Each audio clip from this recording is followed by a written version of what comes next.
नमस्कार. शेअर बाजार हे नाव ऐकलं की अनेकांच्या मनात प्रश्न येतात की हे नेमकं आहे तरी काय. तर चला आज आपण हेच समजून घेऊया. एका अगदी साध्या सोप्या उदाहरणाने सुरुवात करू जे कुणालाही सहज पटेल. अगदी साधं आहे नाही का? आणि गंमत म्हणजे शेअर बाजाराची जी अख्खी संकल्पना आहे ती याच भागीदारीच्या आयडियावर उभी आहे. फरक फक्त एवढाच की तिथे सगळं खूप खूप मोठ्या स्केलवर चालतं. ठीक आहे, हे तर कळलं. पण मग एक प्रश्न येतोच मनात की एखादी चांगली यशस्वी कंपनी आपल्या मालकीचा हिस्सा लोकांना विकेल तरी का? उत्तर अगदी सोपं आहे. ग्रोथ म्हणजे वाढ. कंपनीला विस्तार करायचा असतो, त्यासाठी भांडवल लागतं म्हणजे पैसे लागतात. आणि हे पैसे उभे करण्याचा एक मार्ग म्हणजे लोकांना गुंतवणुकीसाठी बोलवायचं आणि त्यांना आपल्या व्यवसायात भागीदार करून घ्यायचं. आणि तुम्हाला माहिती आहे, ही आयडिया काही आजची नाही आहे, अजिबात नाही. आपण बोलतोय तब्बल 400 वर्षांपूर्वीची गोष्ट. डच ईस्ट इंडिया कंपनी, त्यांच्यासमोर पण सेम प्रॉब्लेम होता. त्यांना एका अशा व्यवसायासाठी पैसे हवे होते ज्यात धोका तर खूप होता पण परतावा मिळण्याची शक्यताही तितकीच जास्त होती. ओके, तर कंपनीने ठरवलं की शेअर्स विकायचे. पण मग हे शेअर्स विकत कुठे घ्यायचे, विकायचे कुठे? इथेच आपल्याला बाजाराचे 2 मुख्य प्रकार समजून घ्यावे लागतात. बघा, ही प्रोसेस ना 2 टप्प्यांत होते. पहिला टप्पा आहे प्रायमरी मार्केट किंवा प्राथमिक बाजारपेठ. इथे कंपनी पहिल्यांदाच एकदम फ्रेश कोरे करकरीत शेअर्स थेट लोकांना विकते.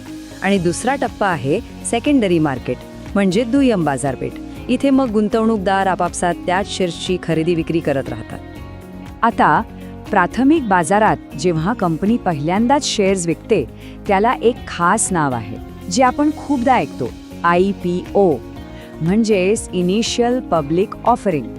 आणि IPO नंतरचे जे काही पुढचे व्यवहार होतात ना, ते सगळे होतात स्टॉक एक्सचेंजवर. स्टॉक एक्सचेंज म्हणजे काय? तर दुय्यम बाजारासाठी असलेलं एक ऑर्गनाइज्ड प्लॅटफॉर्म. पण आता एक विचार करा, हजारो कंपन्या लिस्टेड आहेत बाजारात. मग पूर्ण मार्केटची तब्येत कशी आहे हे कसं ओळखणार? रोजच्या रोज सगळ्या कंपन्यांवर लक्ष ठेवणं तर शक्य नाही. तर यासाठी वापरला जातो इंडेक्स म्हणजेच निर्देशांक.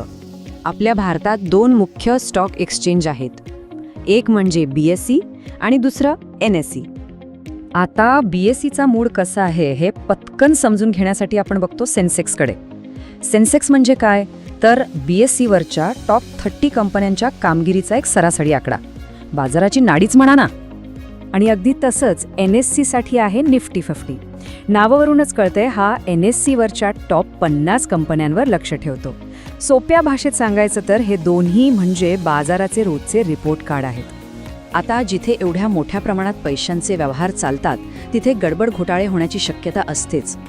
त्यामुळे हा सगळा खेळ नियमानुसार आणि सगळ्यांसाठी सारखाच राहावा यासाठी एक रेफरी किंवा पंच असणं खूप गरजेचं आहे. आपल्या भारतात हा रेफरी आहे सेबी. IPO आणणाऱ्या कंपन्यांसाठी कडक नियम बनवण्यापासून ते बाजारात काही चुकीचं तर होत नाहीये ना यावर लक्ष ठेवण्याचं सगळं काम सेबी करतं. तर ठीक आहे, नियम आहेत, रेफरी आहे, सगळं काही आहे. पण तरीही शेअर बाजाराबद्दल लोकांच्या मनात एक मोठी भीती असते. आणि त्यातूनच एक मोठा प्रश्न समोर येतो की शेअर बाजार म्हणजे फक्त जुगार आहे का? एक मोठी लॉटरी जिथे नशिबाने कोणीतरी जिंकतं आणि बाकीचे सगळं गमावून बसतात. असा विचार करणं खूपच कॉमन आहे. कारण आपल्या आजूबाजूला अशा अनेक कथा ऐकायला मिळतात जिथे लोकांनी पैसे गमावले. पण अनेकदा हे तेव्हाच होतं जेव्हा आपण एखादी गोष्ट का करतोय याचं ज्ञानच नसतं. इथेच खरा फरक आहे. जुगार आणि एक विचारपूर्वक गुंतवणूक यातला फरक आहे तो ज्ञानाचा आणि दृष्टिकोनाचा.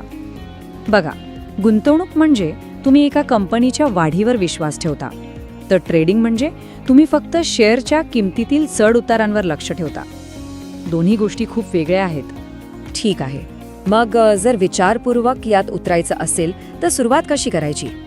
ह्यासाठी ना 3 अकाउंट्स लागतात. एक आपलं बँक अकाउंट पैसे ट्रान्सफर करण्यासाठी. दुसरं डीमॅट अकाउंट जिथे तुमचे शेअर्स इलेक्ट्रॉनिक स्वरूपात म्हणजे एका डिजिटल तिजोरीत ठेवले जातात. आणि तिसरं ट्रेडिंग अकाउंट ज्यातून तुम्ही खरेदी विक्रीचे ऑर्डर्स देता. आजकाल बऱ्याच बँका हे 3ही मिळून एक 3-in-1 अकाउंट देतात. सोपं जातं. आणि एक महत्त्वाची गोष्ट आठवते, ते डच गुंतवणूकदार त्यांनी एका जहाजावर सगळे पैसे लावले नव्हते. तसंच अनेक नवीन गुंतवणूकदार थेट एखादा स्टॉक निवडण्याऐवजी म्युच्युअल फंडतून सुरुवात करतात. तिथे एक्सपर्ट्स अनेकांसाठी अनेक कंपन्यांमध्ये पैसे गुंतवून जोखीम कमी करतात. म्हणून खरा प्रश्न हा नाही आहे की पटकन श्रीमंत कसं व्हायचं. खरा प्रश्न हा आहे की देशातल्या चांगल्या कंपन्यांच्या वाढीमध्ये आपण हुशारीने सहभागी कसं होऊ शकतो. तर मग पहिलं पाऊल कोणतं असेल? कारण शेअर बाजार म्हणजे फक्त आकड्यांचा खेळ नाहीये. ही देशाच्या अर्थव्यवस्थेत सहभागी होण्याची एक संधी आहे.